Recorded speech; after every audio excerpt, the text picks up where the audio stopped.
DSA, like I said, is creeping up in a county near you.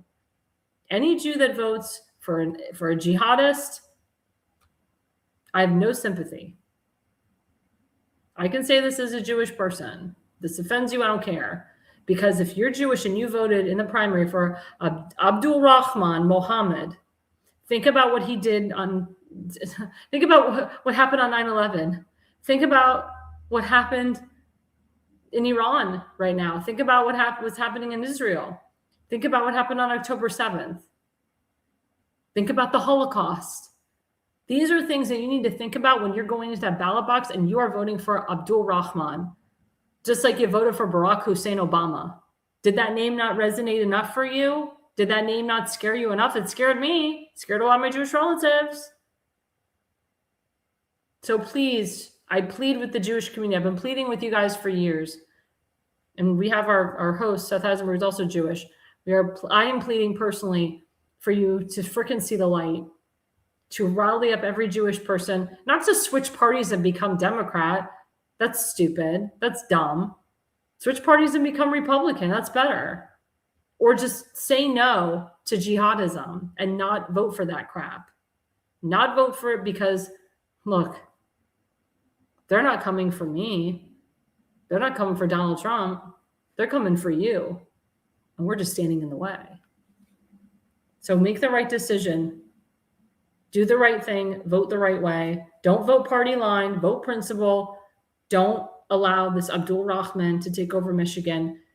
As a Jew who lives in Michigan, you will literally have to leave your state. You will not be able to live in Michigan safely as a Jew. Same thing with a lot of Jews leaving New York City because they cannot live freely as a Jew for fear of getting attacked and for fear of the height of anti-Semitism. Now we go into segment one. Let's bring in our good friend, my host from the Conservative, Eisenberg. Hi, sorry, that was like 20 minutes of me. That's fine. I didn't think it was going to go that long. Sorry. Oh, you could have taken a nap, vacation. Yeah, I'm good. It was all good.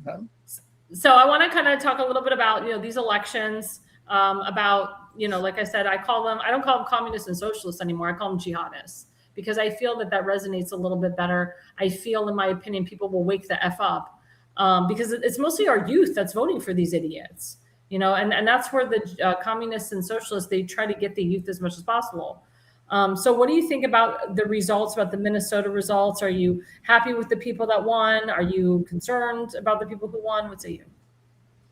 I'm always concerned. I mean, I don't like politicians. Never have. I don't trust them. Mm-hmm. Even if they're on my side of the aisle, a little skepticism is healthy, and I'm very skeptical of all politicians. I don't know why everybody thinks, well, we got to get the right guy in, or if we get the wrong, none of them are right because none of them are us. None of them have ever worked a 40, 50-hour work week and lived paycheck to paycheck. None of them have to sit at their dining room table with their spouse and decide what bills are we paying this month and which ones aren't we going to pay because we can't afford it. Mm-hmm. They don't know how we live. They all of them live on in their ivory towers looking down on us and think they're doing us a favor. Mm-hmm. And I've always, like you just said, you should always vote your principle, not your party. I mean, I understand. Very few times will a Democrat ever align with your principles. I get it. I understand that. And that's fine. But you should leave that door open just in case. You should never go, I will never, ever listen to anybody other than the person in my party. That's kind of stupid.